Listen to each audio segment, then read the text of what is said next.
Good morning, everybody. Ben, you were worried about the temperature in here. How is it?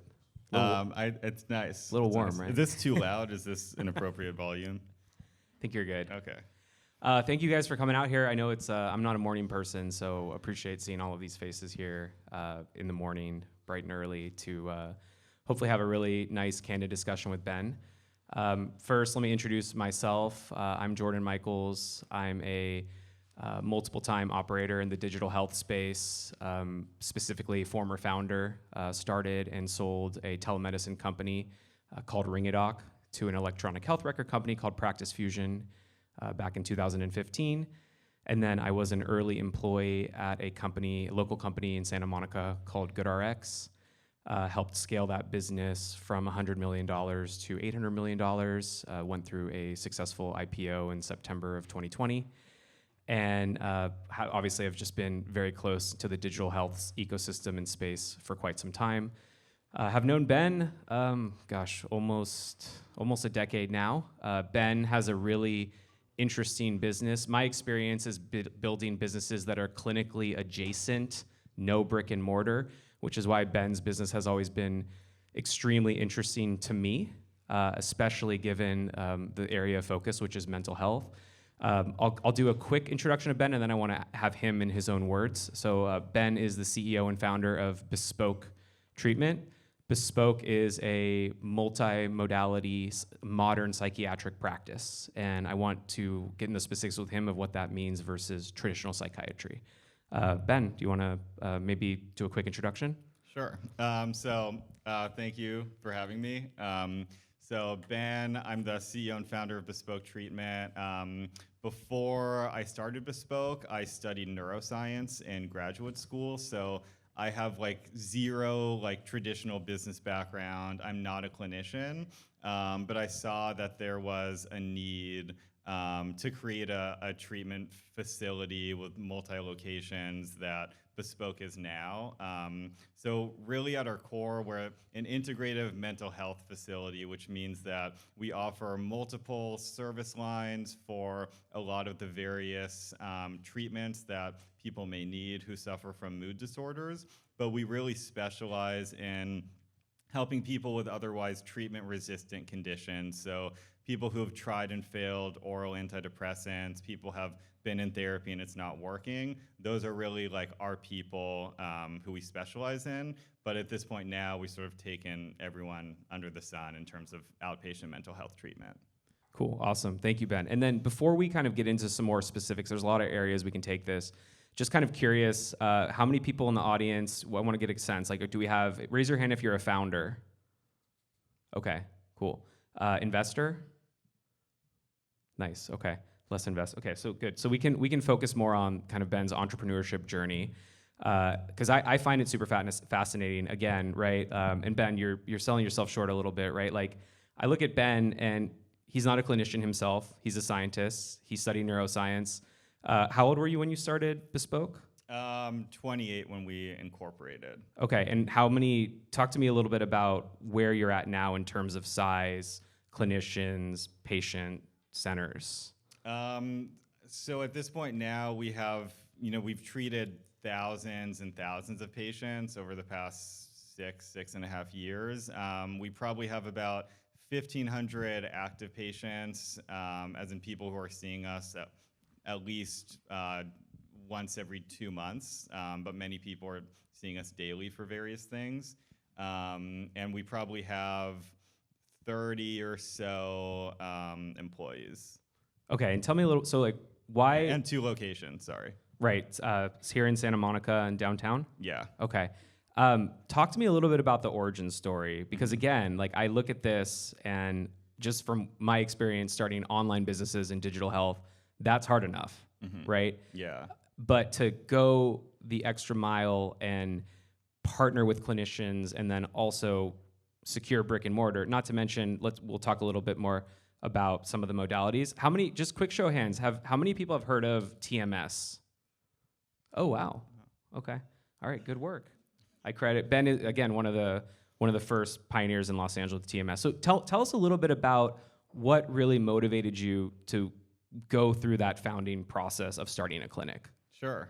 So basically, I really had no interest in being a businessman. I had no interest in business whatsoever. But basically, when I was in graduate school, I had gotten this job at a clinic that specialized in treatment-resistant depression. So pretty much everyone who walked in our doors had tried a laundry list of antidepressants. They've been in therapy. They've seen multiple psychiatrists. Nothing had worked, and then they finally came to see us. And I got this job doing this sort of really specialized type of brain imaging that I had experience in before graduate school. But at one point, the TMS chair, we were short-staffed one day, and they needed an extra TMS technician, and so they trained me on how to do TMS. Can we put a pit, like, let's talk a little bit about what TMS is real quick. Okay. I know a lot of people are familiar with it, but for some of the people that aren't. Yeah, so basically, a lot of times we think of depression as this sort of serotonin deficiency or maybe a neurotransmitter imbalance. But from a neuroscience perspective, that's really not a good explanation for what's actually happening in the brain. So what's really going on in depression is that these specific areas of the brain are essentially underactive and deficient in blood flow and unable to sort of communicate effectively with surrounding areas of the brain. And so transcranial magnetic stimulation, or TMS, uses these magnetic pulses to basically turn on that area of the brain that's essentially dormant. And over time, as people do more sessions, this area sees like this massive increase in neuroplasticity. And so you get more blood flow, more cellular metabolism, and the brain essentially becomes stronger and able to regulate itself. And so the symptoms of depression start to just go away. Awesome. So I want to talk about that a little more, because that was a lot of really important things you said there. You brought up this old paradigm of how mental health has been specifically treated by Western medicine since what, the 80s, earlier? Yeah, I mean, medications have been used in psychiatry since like 60s, 70s, but the oral antidepressants, late 80s, or like the modern oral antidepressants, the SSRIs, late 80s, early 90s. Right, and what's the current statistic on use of those drugs in the United States today? They're among the most commonly prescribed types of medications. I heard 1 in 4 recently, but that was on a random podcast. So that could very well be accurate. Yeah, it depends if we're talking lifetime, current episode, but I think close to the majority of Americans are prescribed an antidepressant at least one point in their life. Right. So we're talking about a pretty massive paradigm shift from the way that psychiatry has been handled in the United States. Again, this is relatively new. I mean, the fact that so many people even are aware of TMS, I think, is great. But do you mind talking a little bit about what you had to work through in terms of fighting that old paradigm? Because you kind of glossed over it. Like that was a pretty profound kind of statement around, hey, we used to think that the brain worked this way for years, and this is how we treated it, and we now have clinical data, science, and technology to show that it doesn't, and there are alternatives. So do you mind kind of talking about what you went through in terms of the last 10 or so years of like what was the stigma before, how it's kind of evolved since then, and our thinking on those mechanisms? Yeah, definitely. So I think, in general psychiatry, especially like pre-COVID, because things shifted a little bit after COVID, the consensus is really you follow these recommendations set forth by the American Psychiatric Association, and when someone has something like depression or anxiety, you prescribe, there's sort of a list of medications that you prescribe at the first level, and then if those don't work, you prescribe another or you add another. But statistically, there are these debates about like how effective actually are these medications. Thank you. So like there's some statistics that say, once someone has failed like 2 medications, the likelihood that another oral antidepressant will work is less than 10%. So it effectively like halves every subsequent trial of medications, the success rate essentially is divided in half. And so it's by the time you've tried a few medications, it's very unlikely that another medication is actually going to work for that person. And then we see this in the clinic constantly. So we would see like people basically came in with 3 complaints. One was that I tried all these medications, nothing worked, didn't move the needle in any way, shape, or form. The second complaint was I tried these medications, they worked for 6 months and then they stopped working. And that was pretty common. Then they'd switch medications, they'd get another 6 months of benefits, then it would stop working, and they'd kind of have to keep trialing whatever medications were left. And the third group of people were simply like, yeah, these medications may have been effective, but the side effects from them were just intolerable.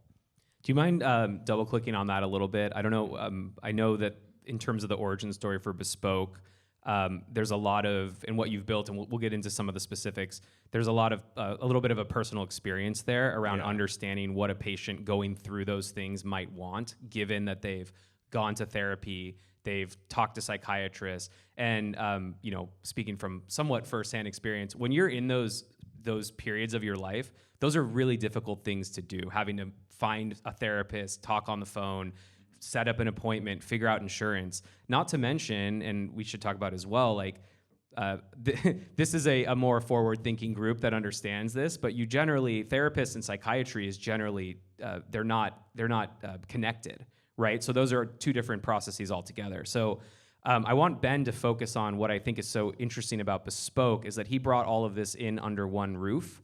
And that's where I think the paradigm shift is really important. And I'm wondering if you're willing to expand on kind of your personal experience there, having gone through it. Yeah, absolutely. So, I mean, most people in the mental health business, they've either, personally suffered from mental health disorders themselves, or they've had really close friends or family members who have been through mental health disorders, and they've had to support them in various ways. So I personally have sort of had, low-level anxiety and depression ever since I was a small child.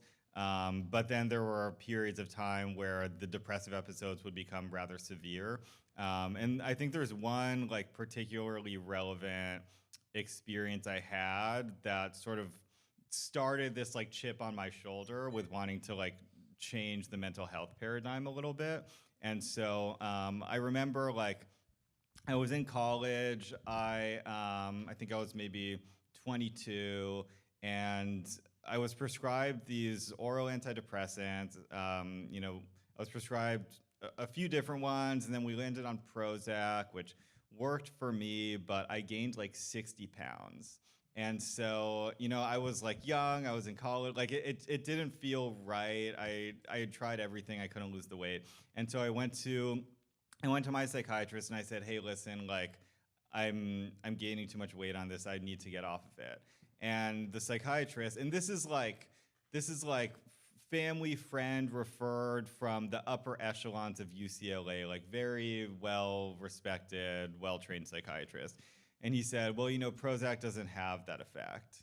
And and I said, I understand, because I had a background in science by this time. So I said, okay, I understand that, on average, like this SSRI may not have this effect, but there are these individual differences, and, you're looking at like, you're not considering like the individual variability in terms of the response here. And he looked at me and he said, yeah, Prozac doesn't have the weight gain effect. So obviously I stopped taking Prozac, and then I lost all the weight. And then I said, I'm never gonna take an SSRI again. But at that point, I had kind of tried a few of the non-weight gaining options, and they just didn't work. I got negative side effects. And so I went back to my psychiatrist and I was like, is there anything else here for me? And he was like, no, it's just more of the same medications. And later, when I learned about TMS, I was pretty pissed off because I was like, wow, that would have been the perfect solution for me, a non-medication treatment that would actually work to treat my depression. But because no one had, it was a little bit earlier, and the only psychiatrists who were doing it were really like the cowboy pioneers at the time. Yeah, thank you for sharing that, by the way. I think that's a really, really helpful kind of explanation. So a little bit of a spite business, right? A little chip on the shoulder. Little bit. Again, if that causes, again, the motivation there to then go to the next stage and decide, I'm going to do this. I'm actually going to buy hardware, rent office space. Can you talk a little bit about the early days? And again, from my experience building the telemedicine company, we're not clinicians. We shouldn't be providing treatment, rendering diagnoses, et cetera. So you talk a little bit about the early days and how you started Bespoke? Yeah. So I'll finish like the experience in grad school, and then we can talk about like the starting. So basically, I was in school. I was learning how to like administer this TMS treatment. And I remember vividly like the first patient who I had treated on my own. So this was someone, laundry list of medication, struggling for 2 decades with very severe depression, had the type of melancholic depression where you can see it on their face the second they walk in, really slow movements, slow talking, just clearly suffering so much. No medication had worked for them. And so they were coming in every day for TMS, and I was treating them. And I remember like making a joke one day, and I saw them laugh and smile for the first time. And I was like, wow, I have not seen this from them. And over the next couple weeks, they had completely transformed into a different person. They had started working again. They started playing basketball. Like their life had completely shifted before my eyes. And the whole thing felt like I had just witnessed a magic trick, but it wasn't magic, it was science. And so I thought like that was so cool. And so from a scientific perspective, I just wanted to deep dive into everything here, because not to nerd out, but with TMS, there's sort of an infinite number of settings you can change on the machine that affect the outcome of it for a patient. And so one of the reasons I started Bespoke is because I saw that there were other providers around that really weren't customizing any of like the settings on the TMS machine for the patients, but rather they were just kind of giving everyone the same like one-size-fits-all protocol. Awesome. I think you have a new tagline for Bespoke. It's not magic, it's science. Yeah. I like that. Can you talk a little bit more around? So I want to talk about the early days. Yeah. But I also think what you brought up is interesting. So talk a little bit about the different sort of settings that your practice focuses on for TMS, whereas potentially another clinic in the area might not do that. Yeah. And tell us how did you come across that? Is that from experience? Talk a little bit more about that, please. Yeah, so basically the clinic that I was trained at in New York, we sort of had a rough paradigm of basically you place the device on this one part of the brain, and if that doesn't work, or if they get anxious, you place it on a different part of the brain and you change the frequency. But I was always like pretty up to date with the research once I had started really making this like a focus area for me. And I had recognized that everything that you change in terms of like the power level of stimulation, the actual frequency of the pulses, as well as placement on the scalp, all of these things really can make the difference between someone not responding to TMS and it completely regulating their depression, anxiety, sleep, and PTSD. I think this is a really important point too, because from my own personal experience, I had been working with a therapist, and when I told them about TMS, and we'll talk a little bit about your experience with this as well, they were kind of aghast of it. They were like, that's unbelievable. I would not recommend that. It's very scary. It could be quite dangerous. They just thought it was a frightening suggestion that I would even think about that as a mode of treatment. Yeah. So I want to talk about, again, in the earlier days, some of the battles you're up against with some of those stakeholders that are referring patients for this treatment. Mm-hmm. Again, and it is a magnet. It can look a little bit kind of different from what you would expect. So talk a little bit about some of those issues you faced early on with this new technology. Yeah, absolutely. So, we started and really, I started like working on the business in 2018. And at that time, the model was basically we're going to do TMS and we're going to offer ketamine, and we're going to specialize in what those two together are sort of grouped into this category of interventional psychiatry. So non-traditional like talk therapy or medication prescribing, but you're doing like these procedures in psychiatry. And and first of all, finding a doctor was like one of the hardest parts. That part alone took me 9 months from actually starting. So I had incorporated, I think we incorporated November 8th, 2018. I thought by Thanksgiving that year I'll have our doors open, and we didn't end up opening until like June 2019. So that part took a long time. Every doctor was, if they weren't familiar with TMS, they were concerned that it was going to give people seizures. That was like kind of a common concern back then. And ketamine was like, I was talking about witchcraft. Like people were not open to it in any way. But even referring doctors, like shortly after we had opened, I would go to every doctor's office I could find. I'd bring them cookies, brochures. I'd try to get in and talk to them about these treatments that we offer. But for the most part, it really fell on deaf ears. Ketamine in particular was like, I would get laughed out of doctor's offices. They'd tell me I'm getting people high, getting them addicted to drugs. Really quite negative reaction from the people who I had hoped would be like our strongest referral partners. How did you keep pushing forward? Like, what was it that kept you going in those situations and kind of staying true to that vision? I had just seen it, I had just seen the results myself, and I knew that the field was going to adjust. And for me, like, especially in the early days, it was less about like the business itself and more about like, I just want to bring this to people. And so maybe I can back up a little bit. Please. And so besides the personalization aspect with TMS, I think the bigger thing was that as I was finishing up grad school, I noticed that we would like refer our patients to other providers. So, maybe we'd get someone into remission with TMS, but they still might need like ongoing management for ADHD, right? Maybe they're in a place now where they can actually like do therapy for their trauma that they couldn't tolerate before. But we refer them out to all of these providers, and they would never end up going, or maybe 1 in 10 would end up going.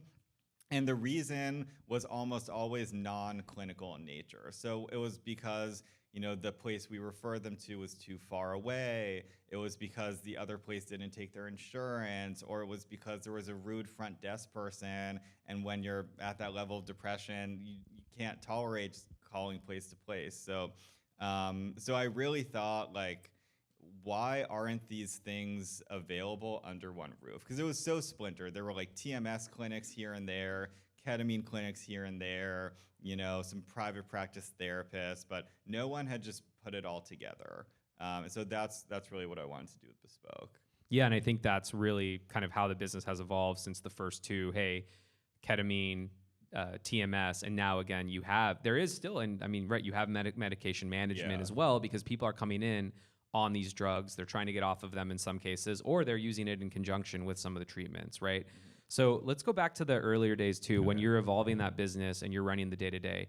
Can you talk a little bit about fundraising, dealing with investors, some of those other stakeholders in healthcare, sneak preview, insurance companies? Sure. So raising money was both surprisingly easy, but also led me to very frustrating situations. So when I had this idea, I called someone who I honestly barely knew, but I knew that he had been successful with some drug and alcohol treatment programs before. And I called him up and I said, hey, I want to start this TMS clinic and offer other interventional treatments. Do you want to invest? And he said, yes, 1,000 times yes. And he's been a great partner this entire time. At the same time, there was a bit of drama. So my brother had introduced me to one of his investors. He has this other company in healthcare, and he said, these are really good friends of mine. you should let them partner with you as well because they'll be really good to you. And so, and my wife, by the way, absolutely hated them from the second she met them, and I did not listen to her. So always listen to your wife. So you need a chip on your shoulder, and you need to listen to your You wife. do, Okay. yeah. So basically, this like other group of investors I didn't really get along with from the start, but I was sort of appeasing my brother, who I had always looked up to, was like more successful in business at the time, and still is. Basically, there was all this drama. I kept sending them like an operating agreement. They never signed it, and so my brother said, "Just get the money. Who cares about the operating agreement?" Horrible advice. Do not do that. So then they wired me money, but they didn't sign the operating agreement, and then they said, "This is gonna, we're gonna control everything. This is gonna default to like the California LLC laws." And anyway, You're seeing patients at this time, right? We were seeing patients. Clinics Yeah, open. so this is like the first week of actually opening our doors. We had this like huge drama where these people were saying that they like are gonna own the whole thing. They're gonna sue me, blah blah blah. And I, so like business naive at the time, I just woke up every morning and I was like, I don't know how much of this I own. I don't know if I even own this. I don't know what to do, but I feel like I should just keep going. And so it was really hard because I didn't even know what I was working on, but I just kept going.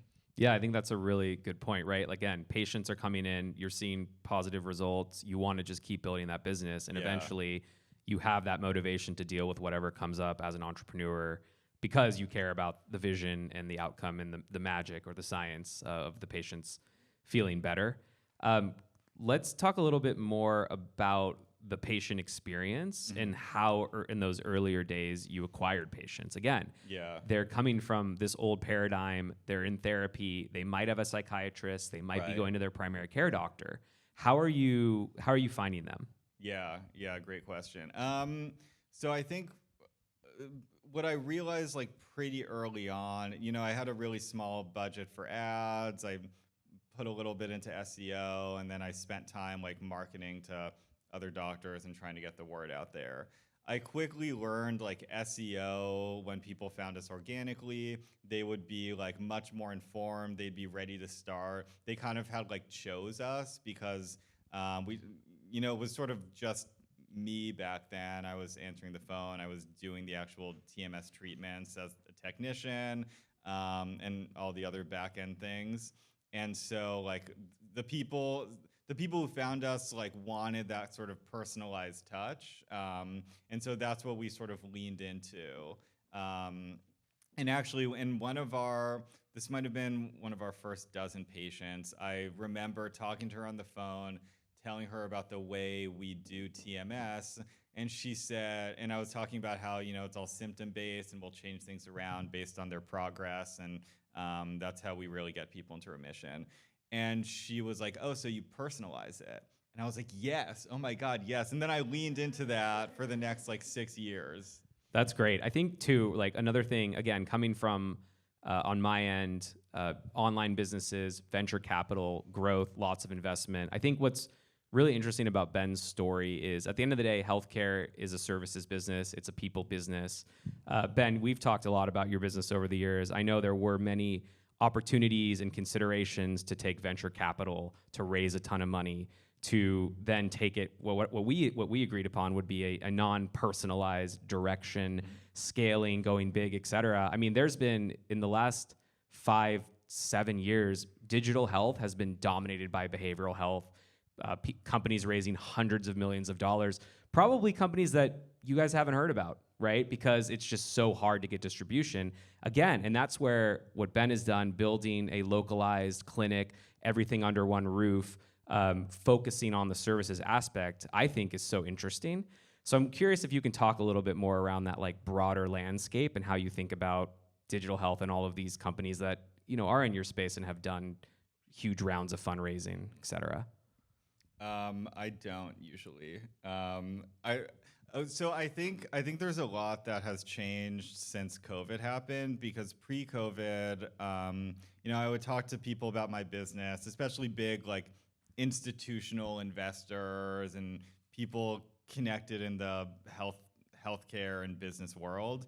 And there really wasn't much interest in anything mental health related. But I think in the post-COVID world, people started really getting interested in mental health as an actual like business that can work. I don't know if it's because of the trauma of going through COVID for a lot of people, or the trauma of like being shut in and removed from society, depending where you are. But that became like mental health stuff became like the common vocabulary for a lot of people in like non-healthcare culture. And so during COVID, especially when interest rates were low, I was getting calls, like cold calls once a week for people who just want to like buy the business outright, sight unseen.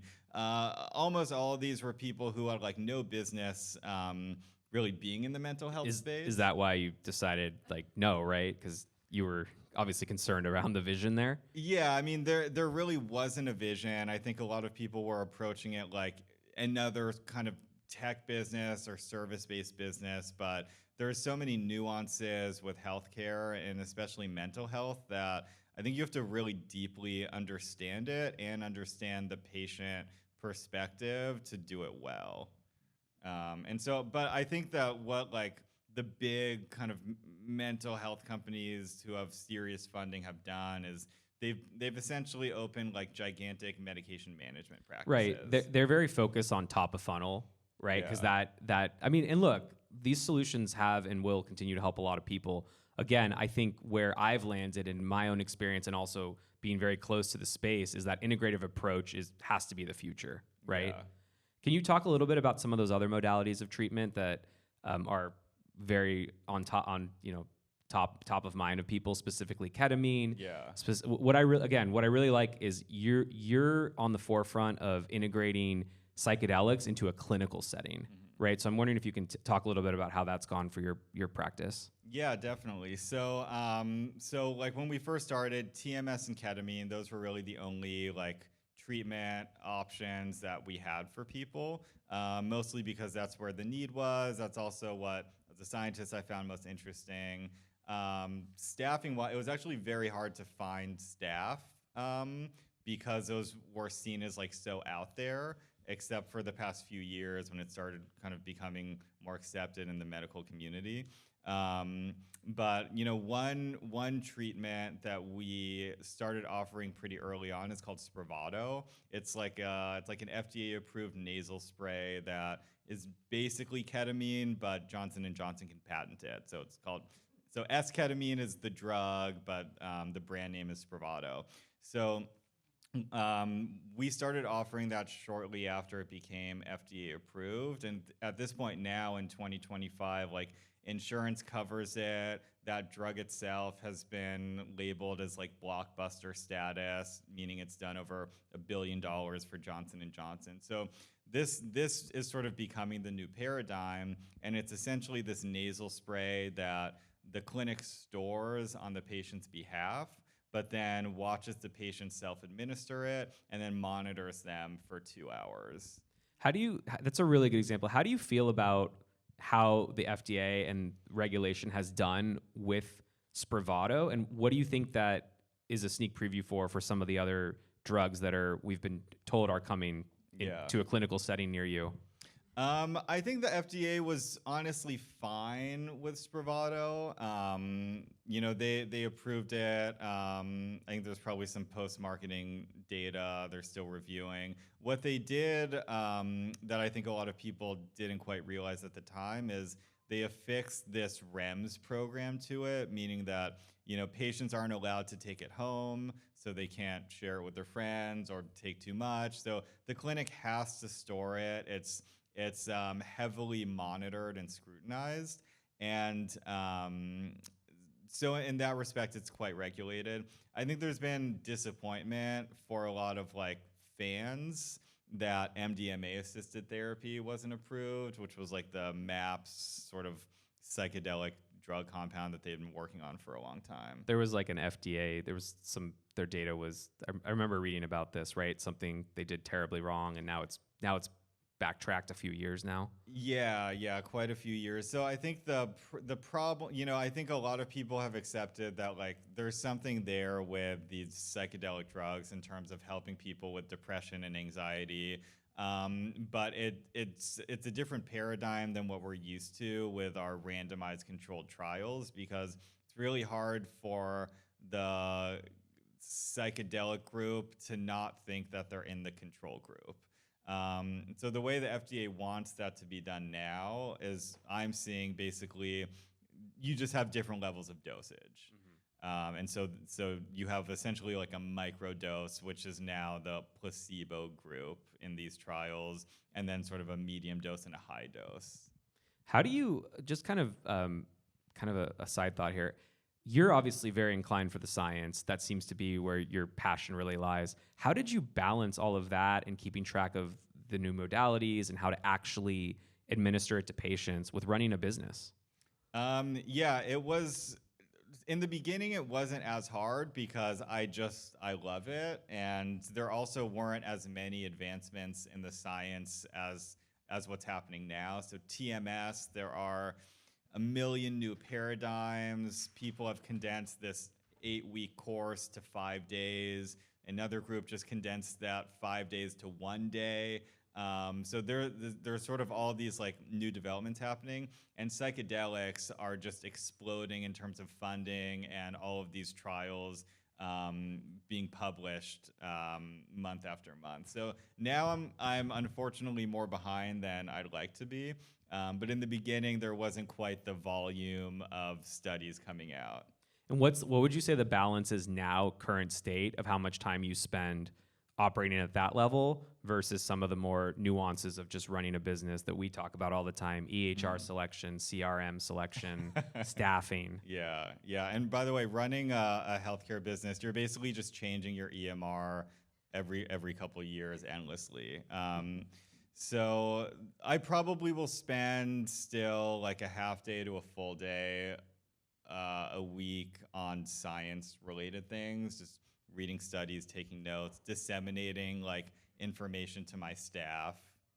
Okay, great. Talk a little bit about what the operation in the office looks like today, right? Because I know you have clinicians operating at different levels and different staff members, just so people can get a sense of like what a modern mental health care practice could or should look like. Yeah. So basically, each office runs a little bit differently, for better or worse. But every office, you're going to have a full-time prescriber. So that could be a psychiatric mental health nurse practitioner, or that could be a psychiatrist, physician assistant. So they're there full-time. Then we'll typically have an MD on site at least half the time, usually longer. And we have a number of treatment rooms. So they're mostly flex rooms that can be used for Spravato or therapy. So in our Santa Monica office, we have like 9 treatment rooms. Usually 4 to 5 are sort of dedicated to Spravato or ketamine. One's pretty much dedicated to TMS, and the rest would be used for like psychotherapy or medication management, or like initial evaluations for a prescriber, like clearing someone for a treatment or formulating their treatment plan. And you've incorporated therapists now, it sounds like, too, right? Yeah. So in the beginning, we were interventional only, TMS and ketamine. And then over time, we started offering this comprehensive mental health program. So that was like 15 hours a week of sort of a personalized plan for each patient who walked in. But is this similar to the integration that people are doing on their own in Topanga Canyon, or? There might be elements of that sprinkled in somewhere, but for the most part, no. It's more kind of evidence-based in the eyes of insurance companies, like psychotherapy, group therapy, cognitive behavioral therapy, and things like that. And then we try to add in the interventional services where we can. You kind of teed up a really good segue. I have a couple more questions, and then we'll open up to the audience if there's any questions you all want to ask Ben. Talk to us about the future of mental health American healthcare and your experience with insurance companies, as much as you're willing to share how messy it can get. Yeah, yeah. Oh, it can get messy. So let me answer by kind of not answering, and then I'll answer. So we started off, like I said, as like interventional first for a long time, but I think there sort of became a turning point in the that started with the market, but also a few sort of come to Jesus moments for me personally. But ultimately, I realized like, TMS and all of these novel interventional treatments, the people who really need them, we're not going to be able to reach them through paid marketing efforts. We're not going to be able to teach them about how magnetic brain stimulation can be the most effective treatment for them from a Facebook ad. It's not going to work, and it's really not going to work at scale. People need to hear those things from their doctor. They need to hear them from their psychiatrist, who can answer questions, get to know them, like build up this relationship with them, so that when the time is right, they're really like receptive to hearing those things. Because shockingly, most people are not interested in doing magnetic brain stimulation every day for 2 months. And so, plus we sort of had these providers, and when we were interventional only, we were treating people and then referring them out. But then we didn't love the care that they got when they were out of our sphere. Right. So they would come back on these medication regimens, and we were like, what is going on here? So I sort of realized, okay, we need to really shift this model, and do sort of traditional psychiatry first, which for the right people can act as like the first stage of the funnel to these other service lines that might be a much better fit for them. But ultimately, like, a lot of our patients just needed more comprehensive, ongoing, longitudinal psychiatric care. So that was a big shift in the model. And then once we kind of made that shift, everything else started falling into place, where we were like, okay, now that we've figured this out, we can offer like psychotherapy and bring full-time therapists on staff. And so I think that's sort of the future of like a mental health clinic. Really, there's two options, I think, as like viable businesses in psychiatry right now. One is basically you can just virtually prescribe meds to people in their beds, and then the other is to have these clinics that are sort of like bespoke, where you have psychiatry, you have like the traditional treatments that people are typically looking for, but then you have other treatments that are more integrative, that are generally higher margin, and generally help people a lot more. That's super helpful. You're avoiding the insurance question.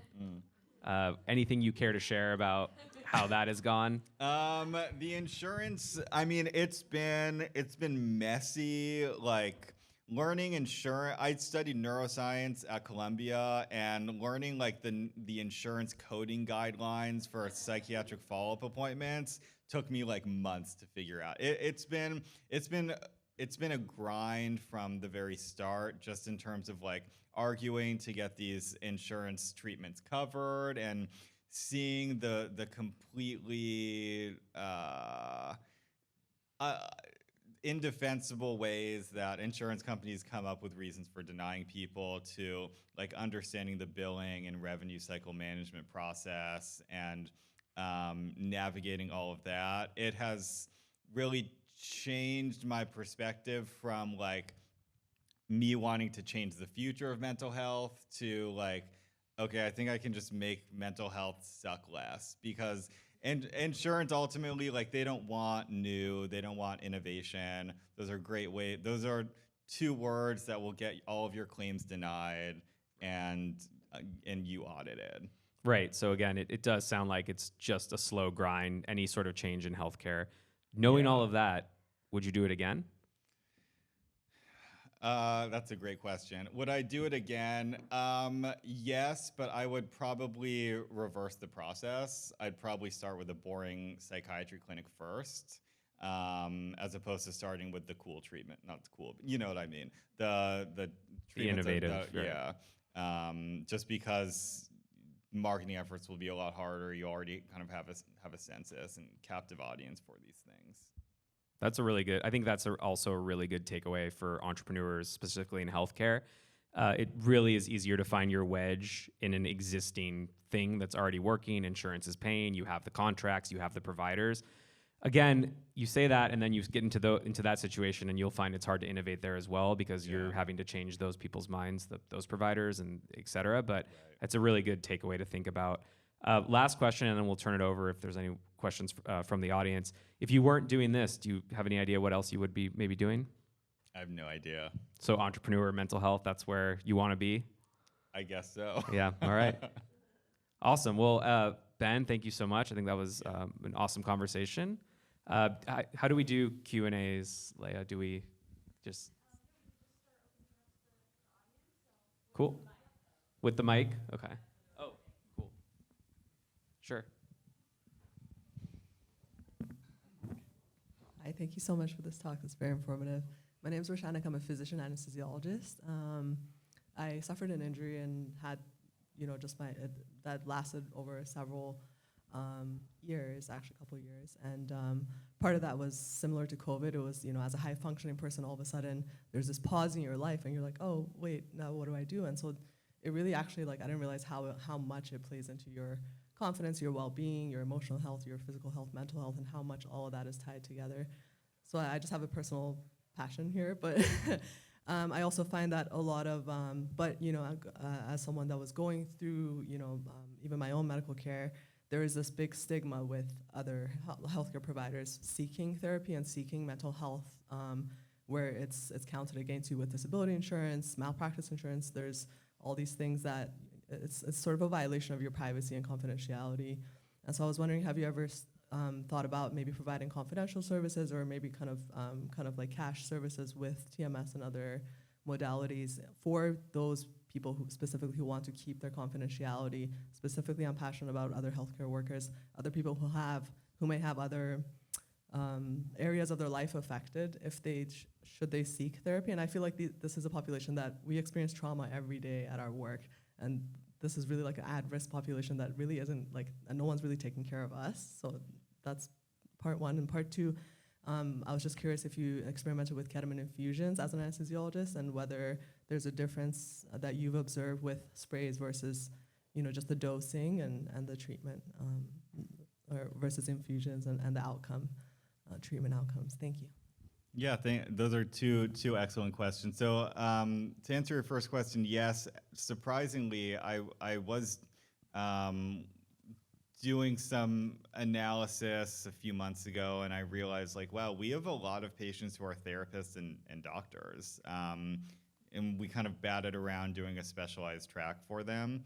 I think at this point and where we're at as an organization, everything I want to do, I want it to be scalable, and I want it to be, sort of making healthcare more accessible. And I don't know if providing cash-based services will support that particular vision.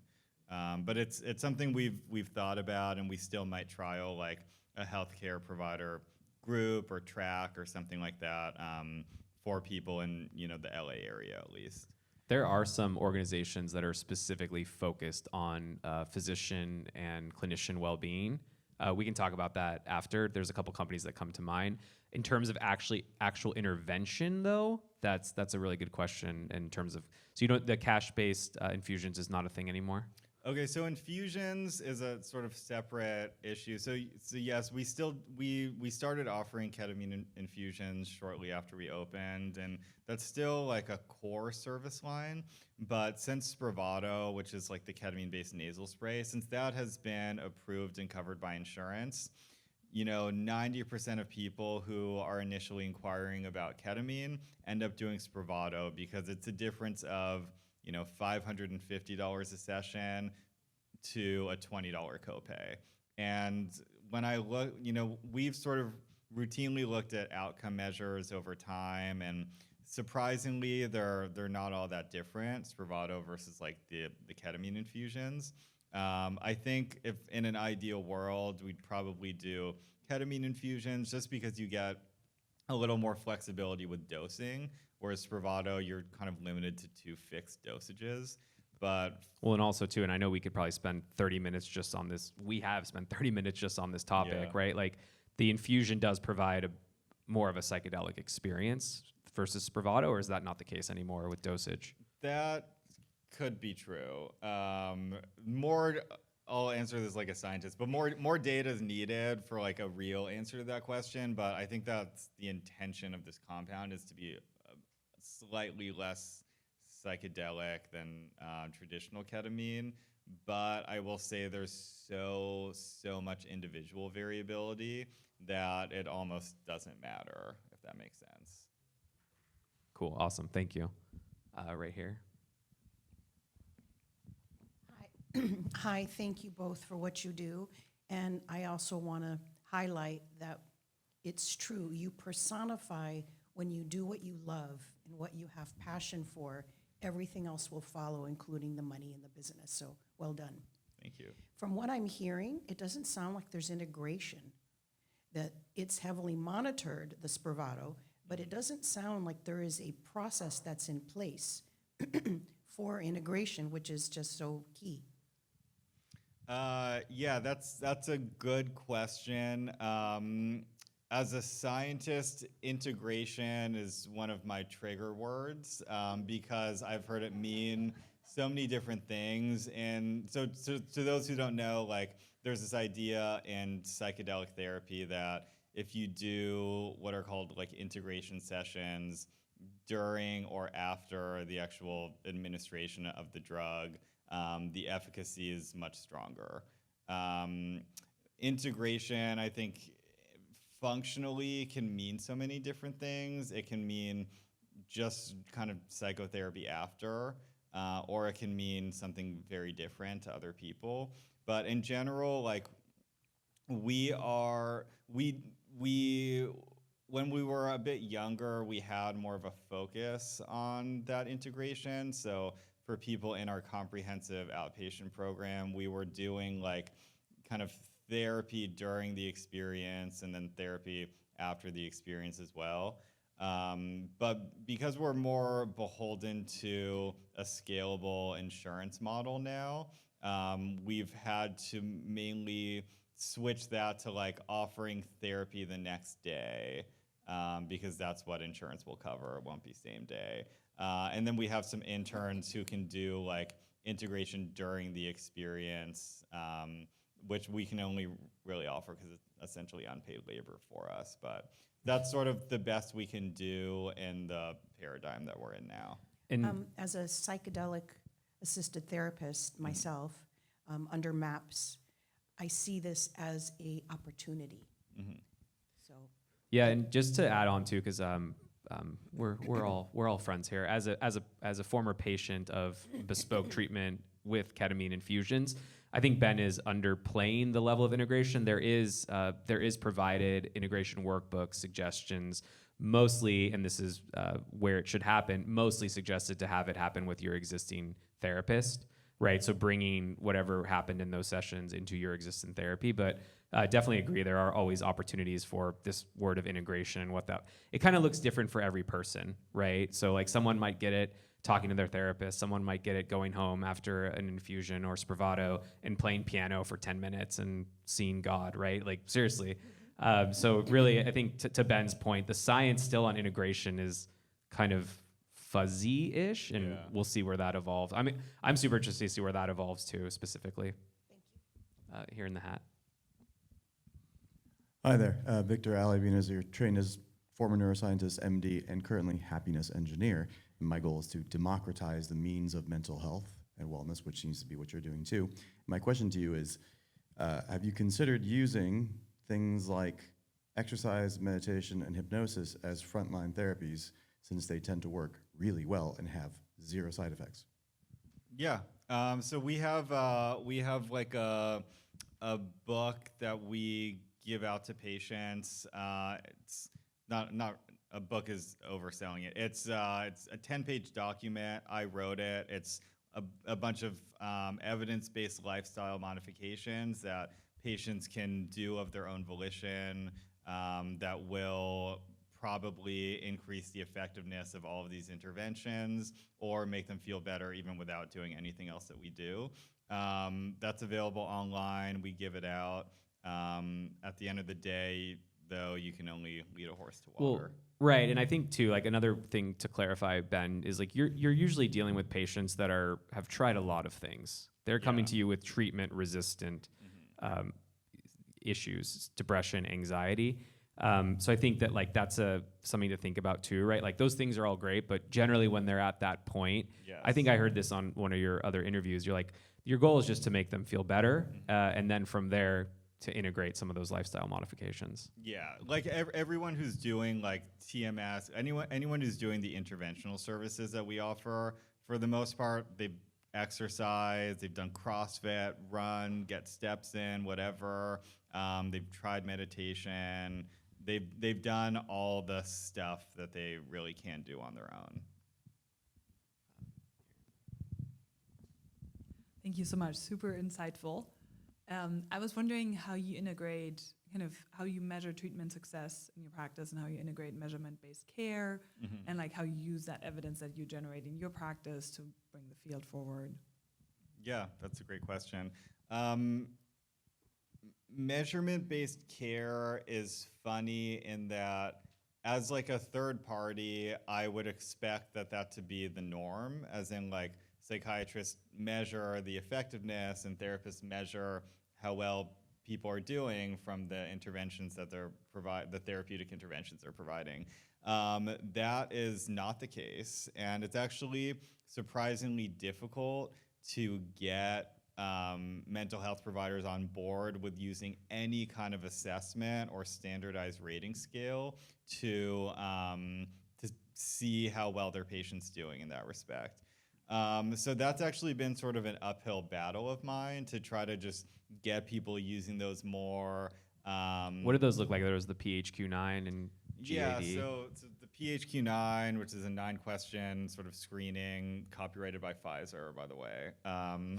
And GAD-7 is sort of a similar version for anxiety. Then there are also like more psychometrically validated assessments like the Beck Depression Inventory.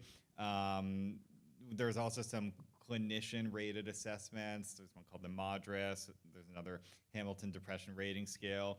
So for some of the interventions, we actually need that data to get insurance to approve the treatment anyway. So getting those initial scores and follow-up scores has been not as hard. What has been really difficult is getting therapists to use the PHQ-9 and psychiatrists who are doing med management for someone coming in once every 2 months to really use and trust that PHQ-9. So it's just not in their training. And so there's it's basically this piece of data that doesn't alter how they do their treatment. So getting them to look at it and then getting them to use that to help synthesize a different treatment plan is just surprisingly foreign. Again, that's further opportunities for bringing it all under one roof, and potentially as you go through and train them more specifically, like they're aware of the bespoke model, the other interventions, the other things that are coming down the line. Yeah. I think we got one more here. Cool. Thanks for sharing. Brad Franklin. I really appreciate you sharing your personal experience with depression. I, as well, in my family, bipolar type 2 is something that I deal with and my father deals with, and suicide is something that's part of our history. My question is, I am curious are your thoughts of peer support and lived experience as far as the wellness model in psychiatry and as far as a business model as well. I actually just celebrated 35 years of sobriety. And Congratulations. So, thank you.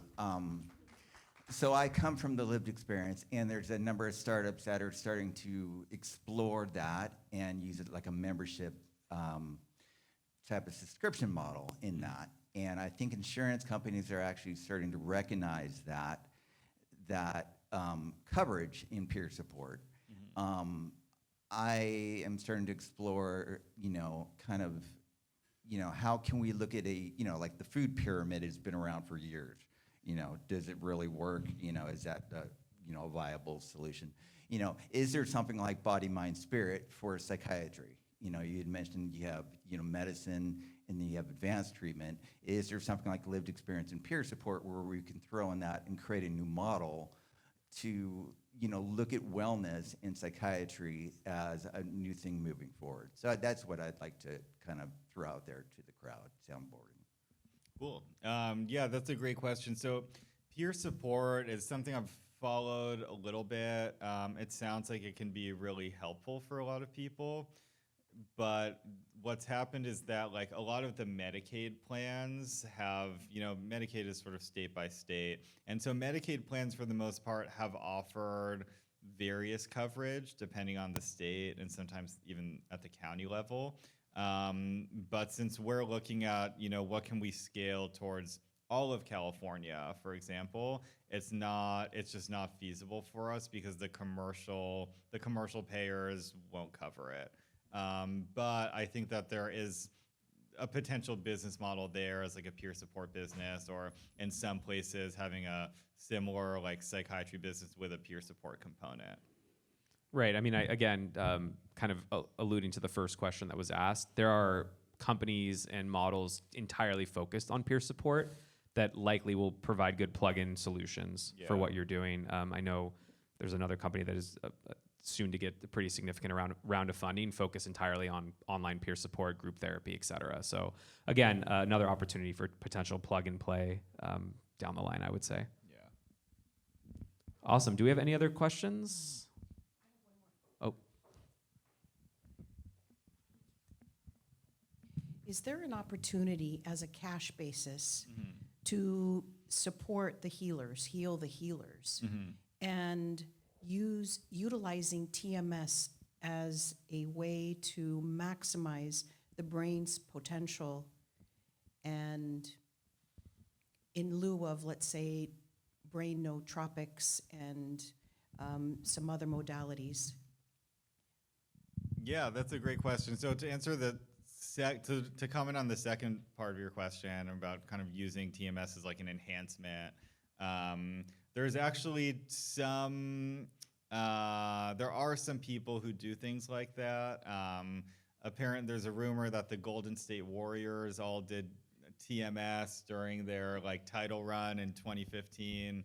I think that, we sort of have to pick a lane between like, do we specialize in TMS and these interventions, or do we specialize in like treating people with mental health disorders? And we ultimately decided to go the latter direction instead. So for some of the more interesting cases that, as a scientist and fan of neuromodulation, I'd love to keep treating, like, people who are coming in for TMS for like the early stage dementia and things like that. There's really compelling research for, but at a certain point, it just sort of ends up becoming out of scope for us. And for the first part of your question regarding the healers, yeah, I think, like I was saying before, I think that there's a surprising amount of patients that we have that are therapists and doctors and in healthcare in general. We haven't offered like a formal track or option for them, but we probably should. We should at least test it out. Thank you. Awesome. Do we have time for one more question?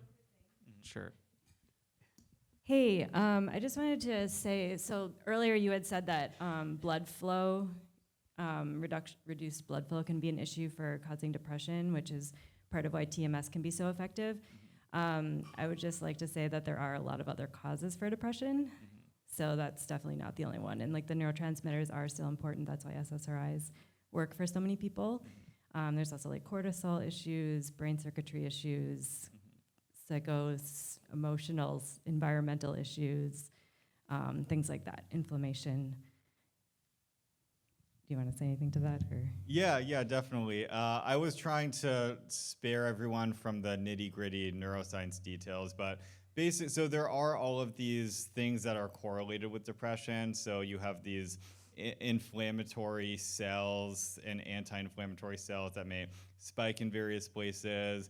there are some there are some things going on with neurotransmitters, but if you actually look at the brain of someone who's depressed and compare them to someone who's not depressed via PET scans or any other type of functional neuroimaging, you will see these like particular parts of the brain that are just getting less blood flow.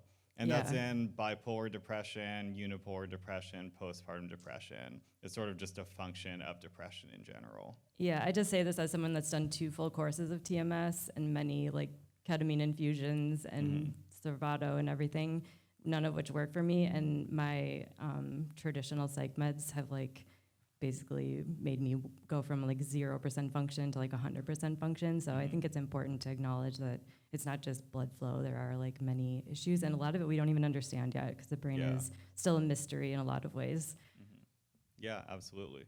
I think he was specifically referring to treatment-resistant patients who have already tried those traditional medications and then afterwards, right? You were mentioning. I just want to kind of add to the conversation. But I guess my other question was when you do, are there any pitfalls for practitioners that are interested in providing like confidential services in terms of like malpractice for the provider themselves, in terms of like liability in the medical legal landscape, if you were to, or I don't know if you could speak on that. And do you have to pick a lane? Like, can you provide both confidential and insurance-based services, or does it have to, like, is it better to kind of form your company under one umbrella or the other?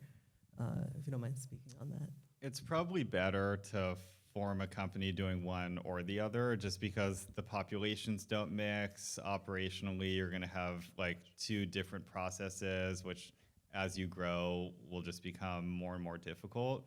I think the liability, it sort of depends on the specialty. I've heard stories of people practicing outside of their specialty where they may have difficulty getting malpractice coverage for things like ketamine infusions. And then I've also seen, you know, a psychiatrist adding TMS, ketamine, all this other stuff to their malpractice and it not being an issue at all. Awesome. I think we have time for one last question in the front here, and then we will wrap it up. And Hi, I was just wondering, will you accept like a sliding scale? I know that when I was in New York City, I used to be a bartender and we didn't have insurance back then. And I used to go to a clinic, they used to do that for me, which saved my life so many times. So just curious if you're gonna provide that for people who don't have insurance. Yeah, we do sliding scale all the time. It's not something we advertise necessarily, but if it ends up getting escalated to me that someone really could benefit from our care and can't afford it, yeah, we'll do whatever we can to treat them. awesome. Well, I think that's a good place to end. Thank you so much to the Kin for giving us this wonderful space for this candid conversation. And Ben, thank you so much for your time. Thank you. Yeah.